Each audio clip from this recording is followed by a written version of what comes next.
ರೋಮನ್ನರು ತಮ್ಮ ನಾಣ್ಯಗಳನ್ನು ವ್ಯಾಪಾರಕ್ಕೆ ಬಳಸ್ತಾ ಇದ್ರು. ಆದರೆ ತಲಕಾಡಿನ ಗಂಗರು ಆ ಕಾಲದಲ್ಲಿ ತಲಕಾಡಿನ ಮಹಿಳೆಯರು ಅದನ್ನು ಅಲಂಕಾರಿಕ ಸರವಾಗಿ ಬಳಸ್ತಾ ಇದ್ರು. ಅಂದರೆ ರೋಮನ್ನರಿಗಿಂತ ಒಂದು ಕೈ ಮೇಲೆ ಇವರ ಶ್ರೀಮಂತಿಕೆ ಇತ್ತು. ಅದಕ್ಕೋಸ್ಕರ ತಲಕಾಡು ಗಂಗರ ರಾಜ್ಯವನ್ನು ಶ್ರೀರಾಜ್ಯ ಅಂತ ಕರೆಯೋರು.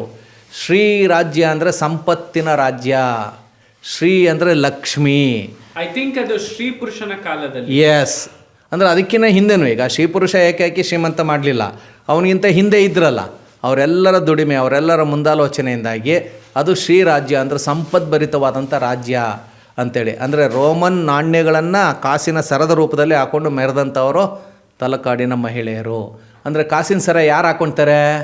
ಗುಡಿಸ್ಲಲ್ಲಿರೋರು ಹಾಕ್ಕೊಳ್ತಾರ, ಹೊಟ್ಟೆಗಿಲ್ದಿರೋರು ಹಾಕ್ಕೊಳ್ತಾರ, ಬರಗಾಲದ ನಾಡಿನವ್ರು ಹಾಕ್ಕೊಳ್ತಾರ, ಬಡವ್ರು ಹಾಕ್ಕೊಳ್ತಾರ? ಇಲ್ಲ, ಶ್ರೀಮಂತರೇ ಹಾಕೊಳ್ಳೋದು. ಅಂದರೆ ತಲಕಾಡು ಗಂಗರ ರಾಜ್ಯದಲ್ಲಿ ಶ್ರೀಮಂತಿಕೆ ಅನ್ನೋದು ಕಾಲು ಮುರ್ಕೊಂಡು ಬಿದ್ದಿತ್ತು. ಆ ಪ್ರಮಾಣದ ಚಿನ್ನ, ಬೆಳ್ಳಿ, ಮುತ್ತು, ರತ್ನ, ವಜ್ರ, ವೈಡೂರ್ಯ ತಲಕಾಡಿನಲ್ಲೂ ಇತ್ತು. ಸೊ ಅದು ಒಂದು ಇದು ಮೌಲ್ಡ್ ಅಂತ, ಡೈ ಅಂತ ನಾವೇನು ಕರಿತೇವೆ, ಸಿಕ್ಕಿರೋದ್ರಿಂದ ಈ ಇತಿಹಾಸ ಗೊತ್ತಾಯಿತು. ಹಾಗೆಯೇ ಶವ ಸಂಸ್ಕಾರ ಹೆಂಗೆ ಮಾಡ್ತಾಯಿದ್ರು, ಮಡಿಕೆ ಕುಡಿಕೆ ಹೇಗಿತ್ತು, ಅದರ ಅಲಂಕಾರಿಕ ಹೇಗಿತ್ತು, ಅಕ್ಷರಗಳು ಹೇಗಿದ್ವು, ಪ್ರತಿಯೊಂದನ್ನು ಒಂದೊಂದು ತೆಗೆದ ಮೇಲೆ ಕರ್ನಾಟಕದ ಇತಿಹಾಸವನ್ನೇ ಮರು ಜೋಡಣೆ ಮಾಡುವಂಥ ವಿಷಯಗಳೆಲ್ಲ ಅಲ್ಲಿ ಗೊತ್ತಾಗಿದೆ.